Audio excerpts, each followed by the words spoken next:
I first started studying antiquity here at the Ashmolean Museum in Oxford 25 years ago. This is the oldest public museum in the world, so it seemed like the perfect place to try to piece together the story of mankind. Back then it was much dustier and more down at heel, but now it's had this amazing £61 million refit. It doesn't just house objects of beauty, it's an object of beauty in itself. Then when I was studying, one of the things that I was taught was that the ancient world ended in around about 390 AD, basically with the outlawing of paganism, and then magically modern history was born. Our first film explores a city that sits right on the cusp of that epoch-forming moment, the city of Alexandria. Alexandria was built on a dream, the idea that all knowledge could be stored in one place and the caretakers of that knowledge would have extraordinary power. The dreamer was Alexander the Great, and he physically laid out the footprint of the city by scattering barley flour in the sand. The men that came after him then invited in the greatest architects and engineers from the known world to make his vision flesh. Alexandria was a buzzing place. It was heaving with philosophers and scientists, with high priests and power brokers. And there's one person who sits right at the heart of that story. She's an unsung hero, or rather a heroine. This is somebody who should be a household name, and yet somehow she's been relegated to the footnotes of history. She's a scientist and a philosopher, a woman called Hypatia. And since I'm a fan of women, I'm going to give her an airing. So although it might seem rather perverse in a season that ranges right across the ancient world, we are going to begin at the end. It's the dog days of the 4th century AD, and the glories of the ancient world are about to come tumbling down in a tumult of prejudice and power grab, religious martyrdom and fire. Welcome to the beginning of the modern world.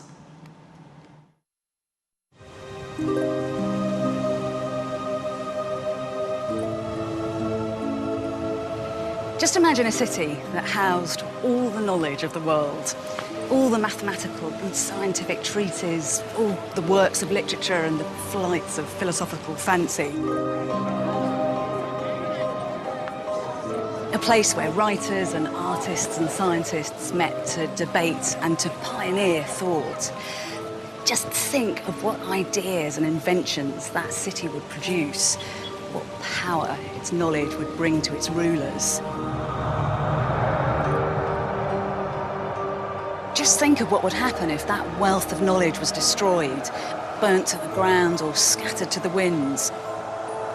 A terrible moment when civilization itself was stopped in its tracks. This sounds like some kind of science fiction fantasy, but this was a reality, and this was the real place where it happened. A city where its secrets are hidden beneath the sea and beneath its streets.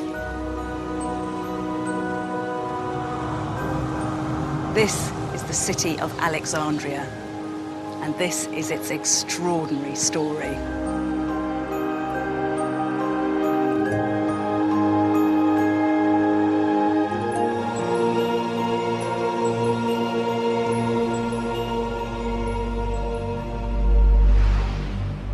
Although we might think that Athens and Rome were the greatest cities in antiquity, for my money, that claim could well go to Alexandria. For over 2,300 years, the city has occupied a key junction between the Eastern and Western worlds. Lying in Egypt at the top of the Nile Delta on the coast of the Mediterranean, today it's a sprawling place and every inch is jam-packed with activity. But curiously, the ancient city is conspicuous by its absence.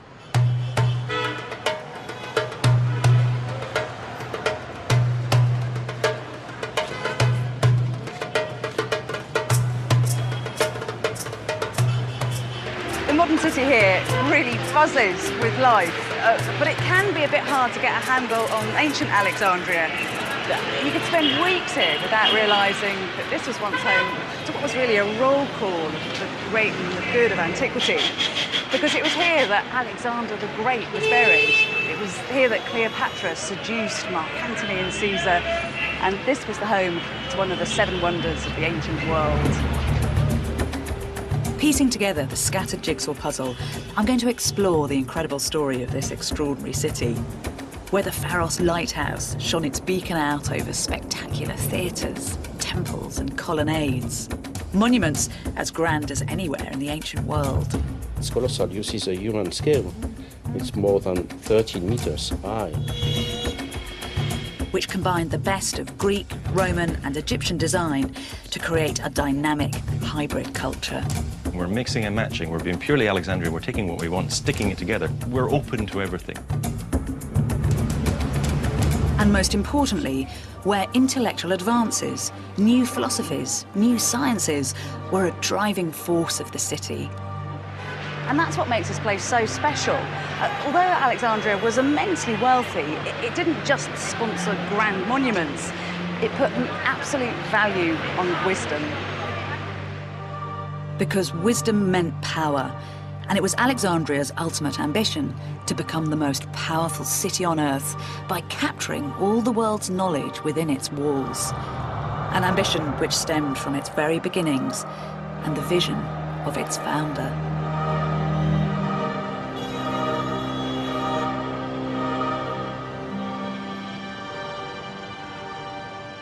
By ancient Egyptian standards, Alexandria was a relative new build. It was founded only 2,300 years ago, halfway in time between the pyramids and us. The 4th century BC was a kind of in-between time of history. Golden Age Athens had dimmed and Rome was still a provincial backwater. But a very unlikely corner of northern Greece was about to have a huge impact. From there was going to come a man who would be a real player on the world stage. In fact, he was somebody who was going to change the world order. That man was Alexander the Great. Great because Alexander's achievements were truly outstanding. From provincial Macedonian beginnings, he united the Greeks as a nation, defeated the Persians, and set about creating the largest empire the world had ever seen. From northern Greece, his territories stretched out across the Mediterranean, deep into the Middle East and towards North Africa. Alexander was prodigiously ambitious, and by the age of 24, he was already cutting a swathe through the territories of the known world. But he could not rest easy until he'd laid his hands on the really big prize: Egypt. Because this was one of the most admired and envied countries in the whole of antiquity. The Nile River, which watered the land, gave it vast agricultural wealth, creating the manpower and resources to cover the land in glorious artworks and engineering triumphs. Even the Greeks, who thought they were culturally superior to everyone else and described anyone who wasn't Greek as barbaroi, barbarians, respected Egyptian achievements. The Greek father of history, Herodotus, said that nowhere else in the world were there more marvellous things, more works of unspeakable greatness. Such a rich prize was irresistible to Alexander. In 332 BC, he invaded Egypt and overcame the Persians, who dominated the Egyptian people for the past 2 centuries. But to seal his victory, he now had to win over the hearts and minds of the Egyptian people, whose unique religion and culture had been rooted in the land for over 3,000 years.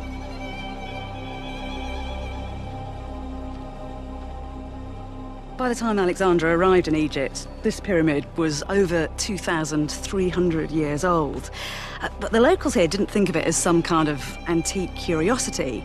Because this is where a god king had been buried, the Egyptians believed that it pulsated with a sort of sacred power.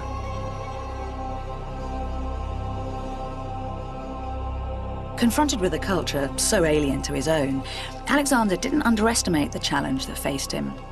he realised he'd have to come up with an ingenious approach to get the Egyptians on side and accept his new Greek rule. And typically, when it comes to making sense of the story of Alexandria, the clues to how he did this are buried deep beneath the desert sands. So, had we been walking down here in Alexander's day, what would we have seen? You would have seen something quite different. It would have been far grander. You would have had these limestone, beautifully cut blocks, and you would have inscription, and there would have been a big processional way lined with sphinxes. So it would have been quite glamorous, not quite what it is now. And, I mean, was it typical to have things underground like this?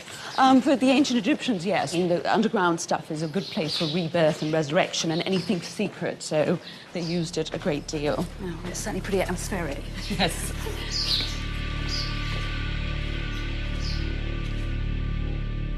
And that's what Alexander had to get to grips with. A culture which not only believed in life on Earth, but which was obsessed with life after death. Wow.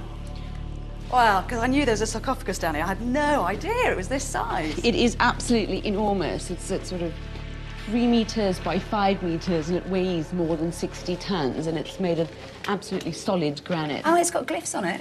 Yep, here, see? You can just make out. This is, in fact, the name of who it belongs to. It's Hapi in glyphs, and it actually was turned into Apis by the Greeks. And so it's Hapi, which is the great bull god, the Apis bull, and this is his sarcophagus. So it's a bull buried in here? Yeah, it's a bull. I just presumed, because it's so kind of glorious, it would be a human. No, it actually is a bull burial because this was a sacred incarnation of one of the Egyptian gods, and so he was buried here after his death.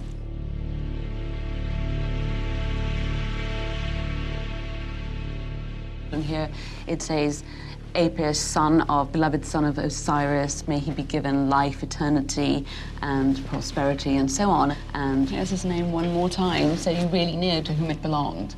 I mean, the Egyptians do that in their religion, don't they? They mix up animals and men very happily. Very much so. For the Egyptians, each god had a totemic animal, so they were always closely allied, which is very different from the Greeks. And so how did Alexander deal with that very alien landscape when he arrived here? Alexander was brilliant. I mean, he, instead of coming in and saying, oh, you all are fools, he instead said, I am part of this whole thing. And he came and he made offerings to the Apis. He gave money and lands to the temples. The Egyptians thought, wow, one of us, we love him. And then, in this brilliant move, he also visited a temple where he was hailed as the son of the chief Egyptian god. So he was supposed to be the divine ruler on earth, which fits in with the Egyptian belief system that their pharaoh is divinely born and a god on earth. And so there was Alexander as a pharaoh, really, and the Egyptians loved him.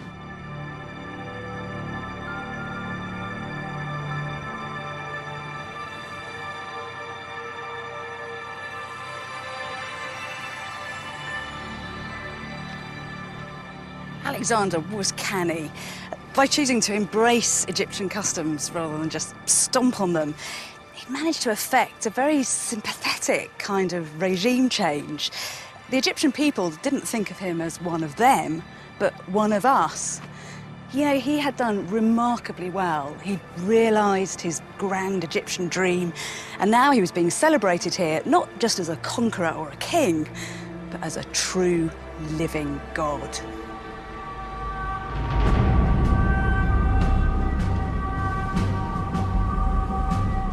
But even that wasn't enough for Alexander. He didn't just want to be another in a long line of pharaohs. He really wanted to dominate the country, and that meant creating a new city that would bear his name for all time. But first, he had to find a suitable location.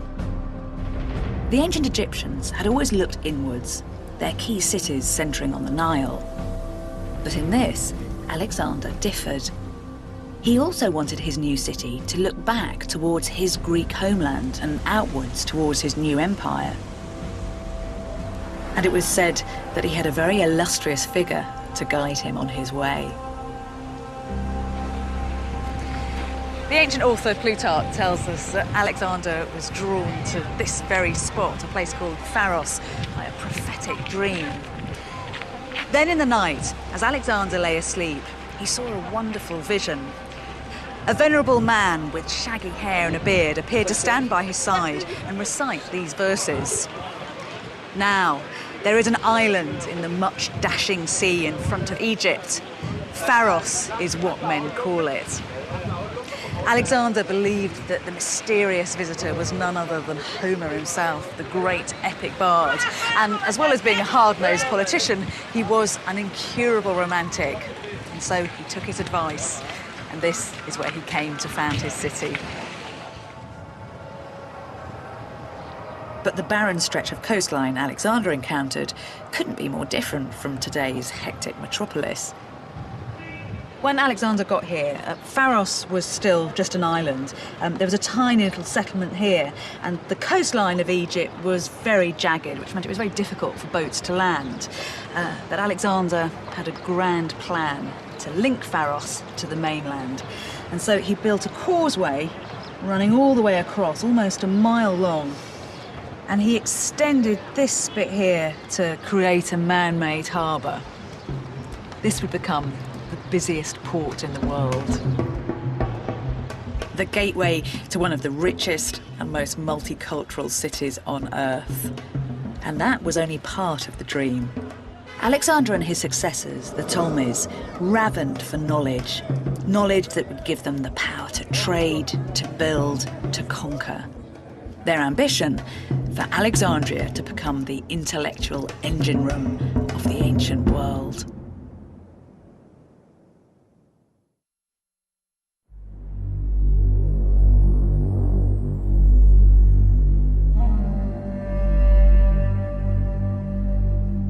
Ancient Egypt, land of the mighty pharaohs, living god kings whose people built fantastic monuments in their honor.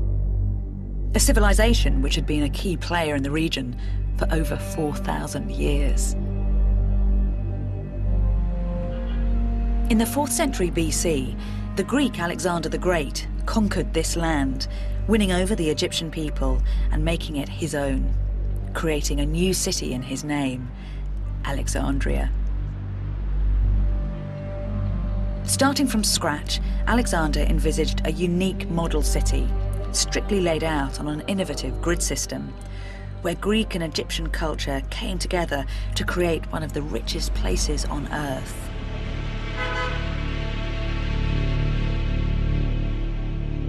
Today, so little is left above ground. To get a sense of the ancient city, you have to descend deep beneath the modern metropolis into a city of the dead. Well, I mean, they're fantastic, aren't they? Well, it's you know, typically Alexandrian. We've got this mishmash of different styles. Yeah. Got, you know, the Medusa purely Greek, the demon Greek, but then Egyptian elements. The frieze up there of cobra heads and little solar discs on top, all of the Egyptian tradition. And this was just the tomb for one family? Well, one family we presume, we're not sure. There's 3 sarcophagi in there. No bodies were ever found. The tomb robbers got here long before the archaeologists did. They might not have left any bodies, but they've got some pretty lifelike guardians to the tomb. Well, archaeologists over the years have presumed the statues on either side of the entrance represent the owners of the tomb. But what's interesting about them is, if you look at the head of this male character over here, the face is detailed, the hairstyle is pure Roman, Greco-Roman tradition, and yet the body, you know, stiff, one leg forward, arms by the side, typical of Egyptian statue. It's quite ugly in a way, the way the two have been stuck together, though. Oh, it's not particularly well done, no, but that's part of the charm of this place, is we're mixing and matching, we're being purely Alexandrian, we're taking what we want, sticking it together. We're not melding, creating a new art form. We're open to everything. We're very receptive. And there's a great example just inside the doorways here. To the left, you get another really good example of it as well. Oh, yes. Because this is the Anubis figure. Yeah. Anubis was the Egyptian god of embalming, the dog-headed figure. But look how he's dressed. He's dressed as a Roman soldier, but with his Egyptian head, guarding whoever's buried within this tomb. It is, it's fantastic. It's just like top and tails, isn't it? Because he said he's got a very Egyptian head and then this kind of Roman body, this little Roman skirt. Yeah, let's mix and match. Yeah. I mean, the only thing I think, though, is that throughout the ancient world, you do get this exchange of cultures. You know, in classical Athens, you've got Eastern cults, and the Romans are very good at taking on the East as well. So why is Alexandria particularly good at it? I think because Alexandria was a new town, and it had to create its own legitimacy. It was a new town on a very, very ancient land, which had a certain weight within the ancient world as well. I mean, Egypt, the Greeks were in awe of Egypt. So there was all this sort of cultural baggage here already. But they also brought with them their notions of Hellenic culture, of Greek culture. And by doing that, it draped itself in the mantle of Egypt, but at the same time brought with it its Greek notions. It was also an extremely wealthy town, and it's a port town, and they're always open to influences.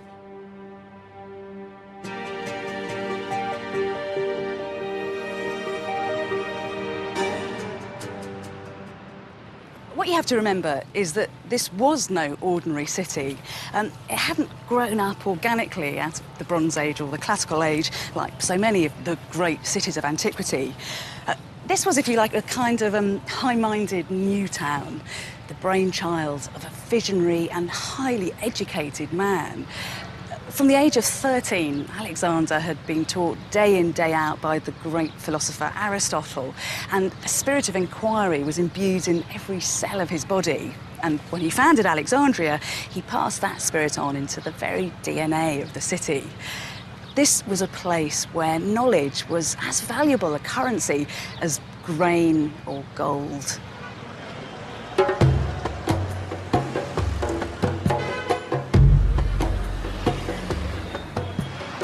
And in a precious archaeological oasis in the heart of the city, Kom El Dika, archaeologists have begun to find the evidence to prove it. A Polish team have been working on a discovery which reveals exactly where Alexandria's ideas were played out. Here we are in one of the lecture halls. Probably it was one lecture from the complex of the university. It's really interesting. So you've got the lecture rooms right on the main street. Yes, it was the center of the social life in the late antique Alexandria. Now, we are here 3 rows of benches in the classrooms, and the benches devoted for the students. And here we have the main chair, topmost seat, probably for the teacher. You can just imagine how intimate this lecture hall would have been, seating just 30 students, studying law, rhetoric and science. And here we have a singular block of stone, and probably this kind of platform or kind of podium for the students' declamation. So, okay, so the students have to do a kind of to the opposite side to the teacher. So I'm going to be the teacher. So if I'm sitting here, so I'm the teacher, very comfortably, on your steps, and then the student would be there giving their paper or presentation. Exactly. Did it get hot here?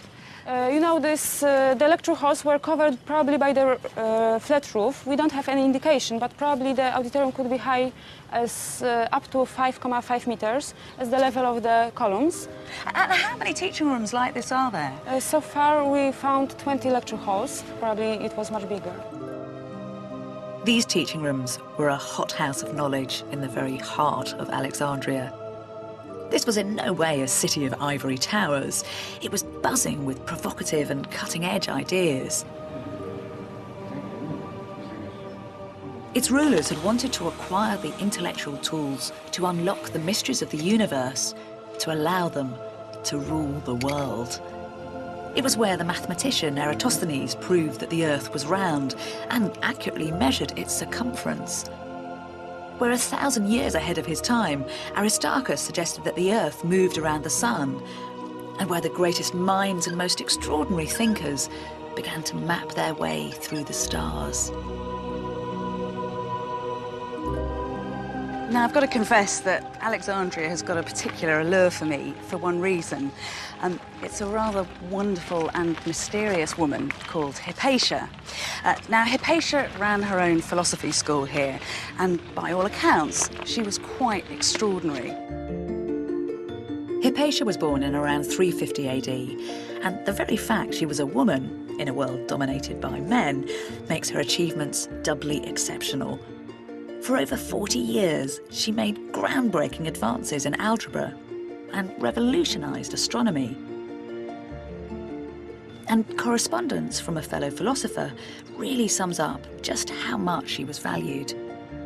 It's a collection of letters written to her by one of her former students called Synesius. The language used is very, very intimate, so you get a real sense of her character and just how respected she was. Synesius says, for instance, that nothing in the world is more wonderful than her, and that even in Hades, she is the only thing that he'll remember. Actually, she's been remembered by some others too. A crater on the moon's surface bears her name. A journal of philosophy is called Hypatia, and she's just been immortalised in a new film, Agora.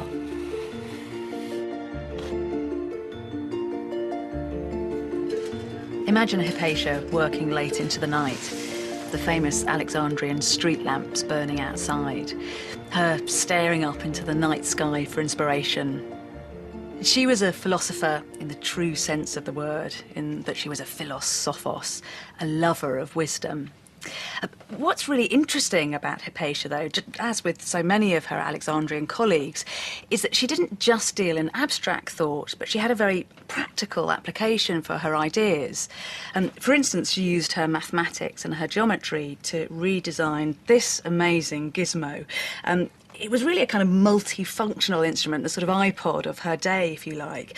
Only in her day, it had a much more romantic name, because this was called an astrolabe. And literally, that means a catcher of the stars.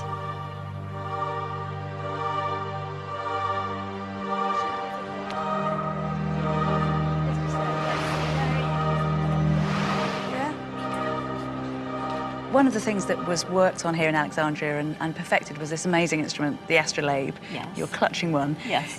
What did it allow people to do? The astrolabe has many functions, telling the time of the day, telling your latitude, your altitude.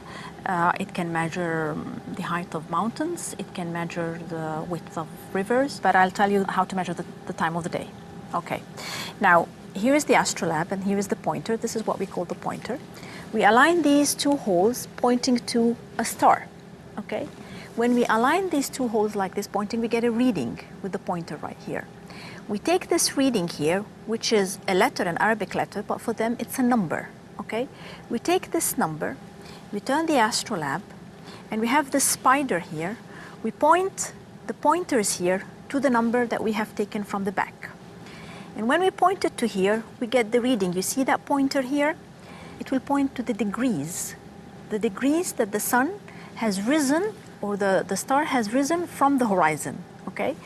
360 degrees is equal to 24 hours.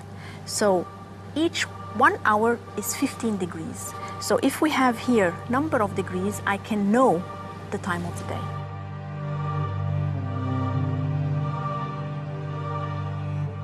It's a very powerful instrument because it allows you to do all kinds of things. I mean, if you know the night sky, if you know your latitude, if you know the height of a mountain, you can explore, you can trade. It has actually changed the way they functioned.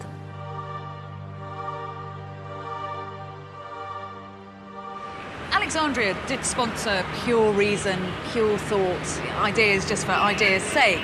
But it was also an immensely busy and practical place. The astrolabe, for example, was very beautiful, but when it was applied, it allowed men to trade and to travel and to conquer. The whole city was very enterprising and outward-looking, and that ethos was directly in line with the vision of its founder.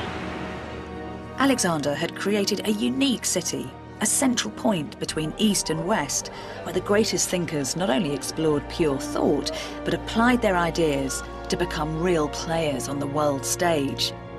The scale of Alexandria's intellectual ambition was immense.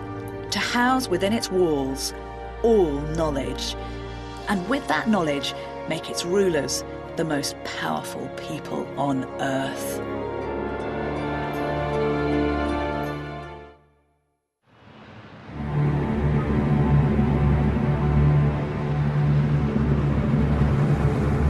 Although ancient Alexandria is virtually invisible, the ghost of its presence is there in the layout of the modern city. I'll tell you what is very exciting. Because the modern city is laid out on the ancient grid plan, when you walk down these streets, you are physically walking in the footsteps of Hypatia and all those other fantastic philosophers. And that feels like a very good place to be.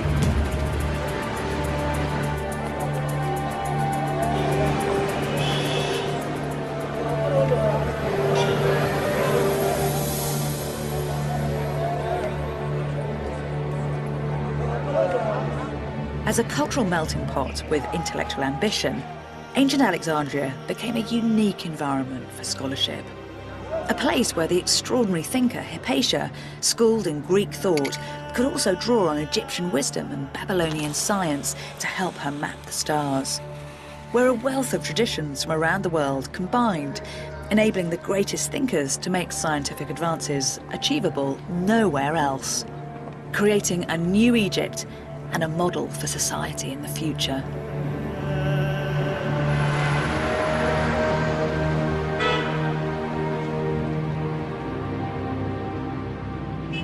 One of the great characters of medical history came to Alexandria. He was a man called Galen, and even though he travelled right across the eastern Mediterranean, it was the cosmopolitan conditions of this city that allowed him to make quite extraordinary advances. In fact, it was here he made scientific breakthroughs that wouldn't be bettered for another 1,500 years.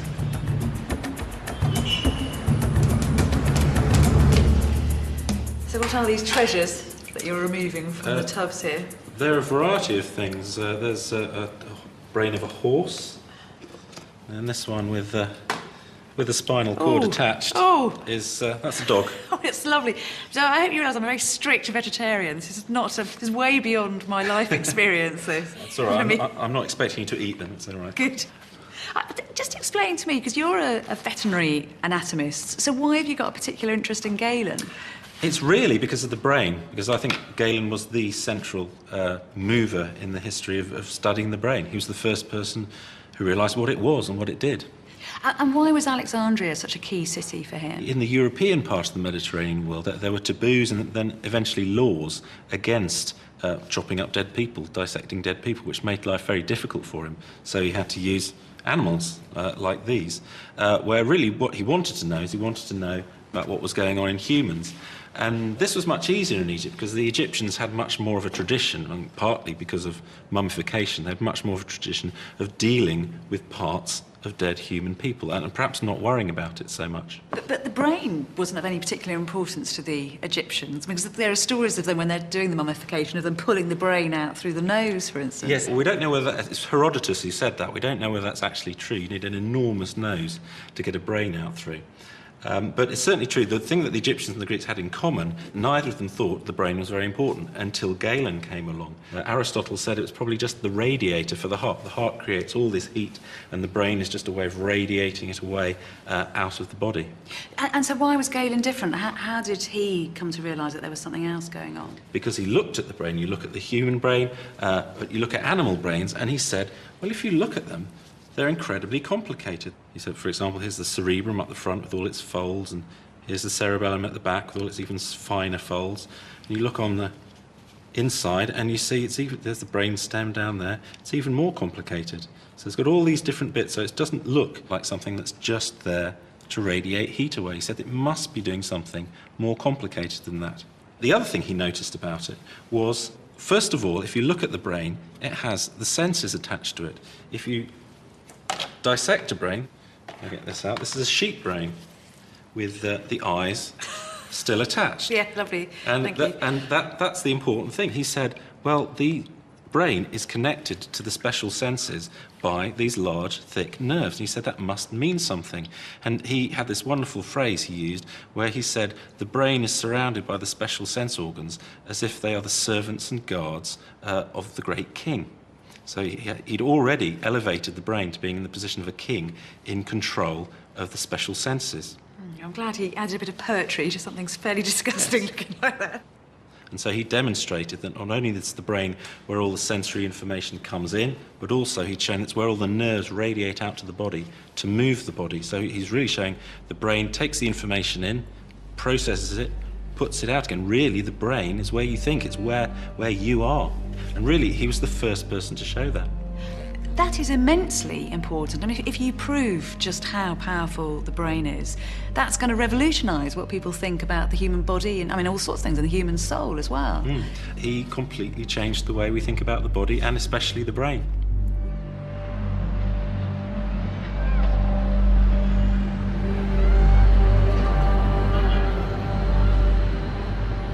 Alexandria created a buzzing environment where men like Galen and women like Hypatia could meet like minds and begin to reveal the workings of the universe.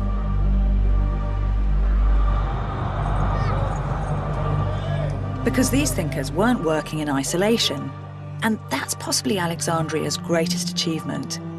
It had created an environment where great minds could gather to discuss and develop their ideas, the largest store of knowledge the world had ever known. Like so much of ancient Alexandria, its libraries have long since disappeared, but modern Alexandrians have begun to acknowledge their amazing heritage with a new state-of-the-art library capturing its predecessor's spirit. There had been collections of texts and books in other ancient cities, but the ambition of the library here was quite extraordinary. Alexandria wanted to be the repository of all knowledge on Earth, and so a copy of every single book in the world was to be stored here.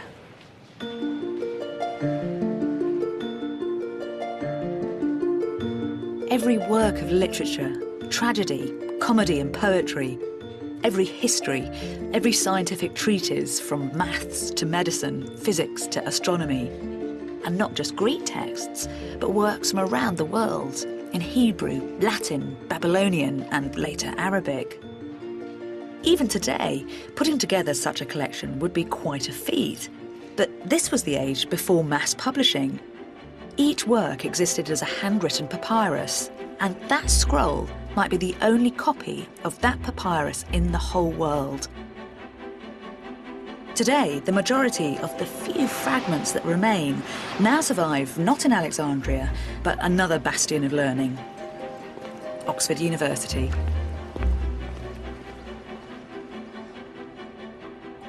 How many of these texts would there have been in the libraries? Oh, I reckoned 500,000.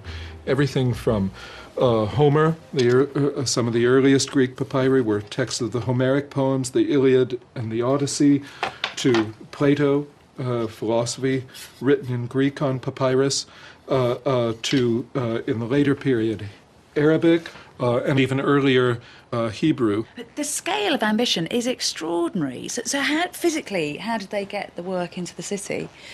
They were sending people out to all parts of the Mediterranean. They had a list of the 9 canonical lyric poets that they wanted their works of, and they sent people to the festivals where their works had been composed, Olympia and Delphi, and they borrowed the official copy of the Athenian tragedies from the Athenians so that they could make a copy of it. Then they refused to give it back. So they were in some ways acting like antiquarian book collectors, in other ways acting like an institution building up a fundamental collection for scholars to work on. But if you've got this massive volume of work, how are they keeping tabs on it all? How are they organising it? They developed a system which was really the invention of the modern book catalogue. The Alexandrian scholar Callimachus invented the first book catalogue, which simply had an entry for author, title, genre, type of work, in this case comedy, and also the total for the number of lines at the end. Scribes were paid by the number of lines they copied. So here you can see the name of the comic poet Aristophanes. You could just about make it out. Stephanos. And in Alexandria, are they mainly copying material, or are they actually adding to it? I mean, are you getting new scholarship there as well? Absolutely. They're constantly commenting on them. This is a copy of Plato's Republic in which there's a tiny hand has been writing a marginal commentary into the margin, explaining and correcting the text. So you get the feeling of a kind of buzzing hive of readers and scholars working and operating on the text. It's so impressive, isn't it? So you've got the genius of Plato, then you've got somebody else centuries later adding their own ideas. Access to information enabled the Alexandrians to revolutionise scientific thought. But they also studied theology. It was in Alexandria that the Hebrew Bible was first translated into Greek.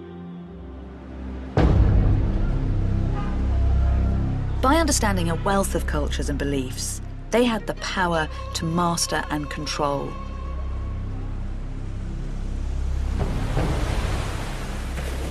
They were so intent on obtaining all the knowledge in the world that laws were passed so that no book could leave the city, and even ships entering its harbour were searched to see if new texts could be found to be added to its famous library.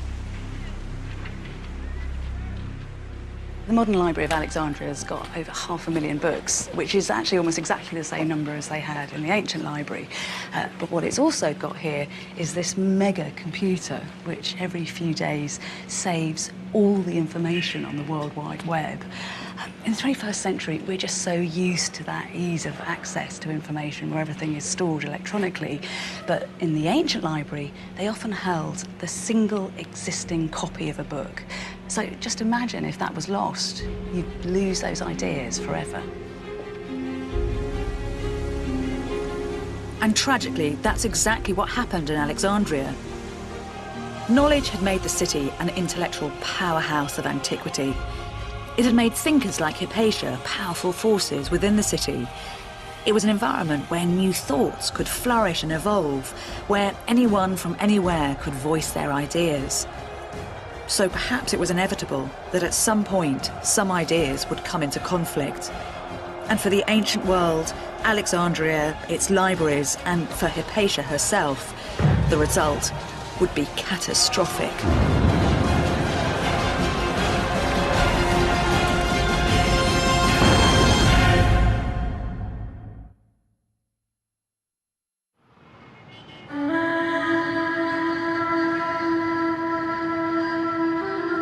By the end of the 4th century AD, Alexandria had been flourishing for nearly 700 years, producing extraordinary thinkers like the philosopher and mathematician Hypatia.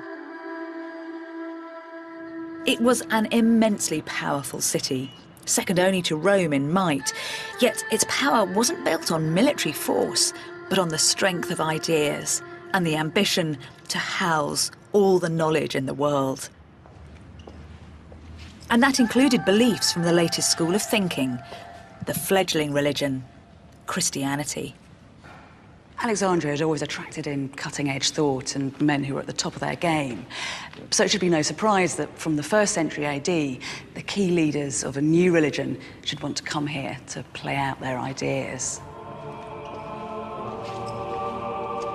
Only a few years after Christ's ascension, the gospel writer Mark came to Alexandria to spread the news, bringing Christianity into Africa. As one of the most forward-thinking places on earth, with its tradition fusing Eastern and Western cultures, Alexandria was an ideal place for Christianity to gain a foothold.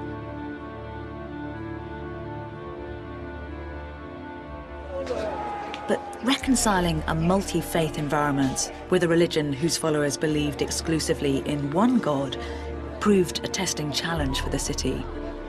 St. Mark himself died at the hands of pagans for preaching his faith. It was a foretaste of the violence to come. Yet, for centuries, Christians and pagans did manage to live alongside one another, happily, productively. The very early Christians spent a great deal of time and energy trying to square pagan and Christian thought. For instance, one of the most prolific early church fathers who lived in Alexandria said that the works of Plato and Aristotle and the Stoics were science tinged with piety as long as they were righteous. Now, in a world like that, where Christianity is just another stream of thought, then Hypatia has a very secure place. But the problem came when the Christians wanted not just spiritual, but temporal power. And then all that tolerance and piety becomes muddied with power politicking. And unfortunately for Hypatia, she'd come into conflict with one of the greatest political operators of the day. Hypatia herself wasn't anti-Christianity. Many of her students were in fact Christian. But the problem came when a new bishop, Cyril, was ordained in the city. Cyril not only wanted spiritual authority, but power on earth, and he didn't want to share it with pagans. His arrival would change the face of Alexandria forever. You walk into somewhere like the Caesareum, and you see what originally we built as an Egyptian and Greek temple, with all the heads removed from the statues. And the cult statue has gone, and in its place you have a huge cross looking down. And you see how people like Cyril could change a world. He is a man seeking power, and he wishes to gain control not just of the religious state, he wants to really run a theocracy, be in charge of everything. Hypatia is a wealthy, educated pagan. To him, that means witch. He puts around rumours about all of the objects she makes for astronomy, her instruments. Clearly they're used for divination. Therefore, finding out what will happen in the future. It is black magic, and as such, she has to die. And in one contemporary account, we learn that it was Hypatia's work with the astrolabe in particular that sparked hatred against her.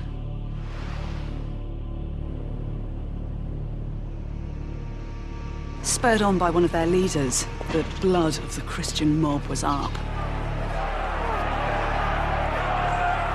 They started to seek Hypatia out through the city and found her driving through these streets on her way home.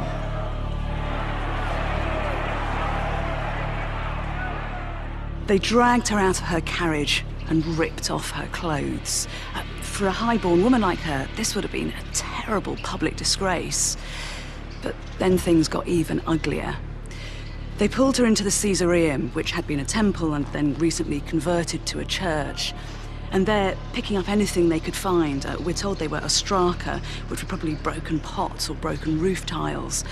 They started to flay her alive. Once she was dead, they pulled her body limb from limb, and then they took her dismembered body parts to the edge of the city, where they burnt them on a pyre. In effect, this was a witch's death.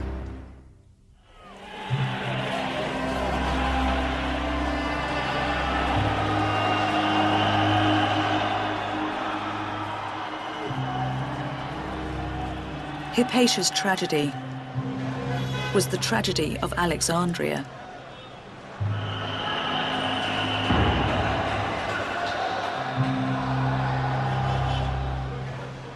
The destruction of its spectacular monuments, the desecration of its extraordinary libraries, and with that, the heartbreaking demise of the wealth of knowledge which had made it great for over 700 years. There are a few lines, desperately sad, written by a pagan who was wandering through the streets of Alexandria, watching the world he knew crumble around him.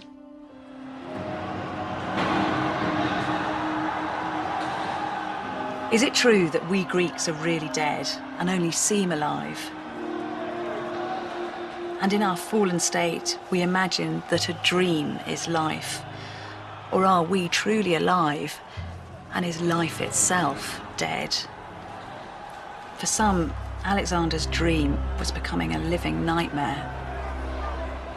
After centuries of onslaught, only 1% of Alexandria's vast book collection has survived into the modern world.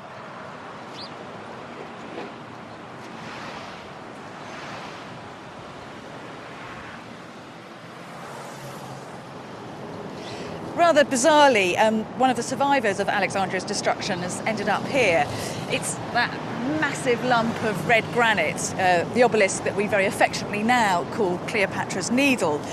It was brought here from Egypt in 1878, but in its heyday, it stood just at the edge of the Caesareum, so it was only a stone's throw away from where Hypatia was killed.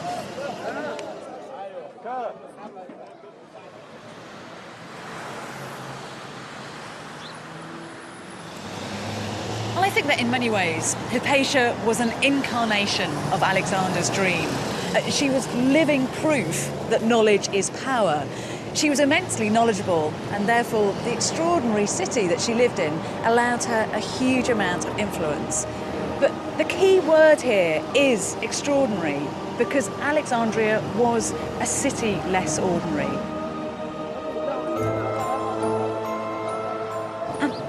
Its ambition, that dream to acquire and to caretake all the knowledge of the world, was just too perfect to last. We should bear that in mind because it is, of course, a very modern dream. I mean, after all, that is what the World Wide Web does. And so when we know that Alexandria failed, and as a result, a whole epoch failed, we should take a very careful note.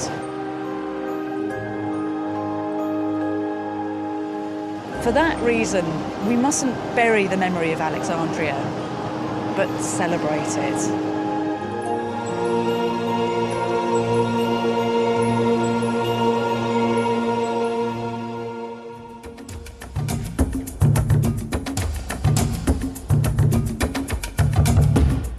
And Bedney Hughes is back at the same time next Wednesday on More 4, exploring how Egypt's two greatest pharaohs built their way to immortality. Just what drove them to construct pyramids on such a massive scale. Well, next tonight, Tony Robinson's at Stonehenge, where what we thought we knew is about to change again in a Time Team special.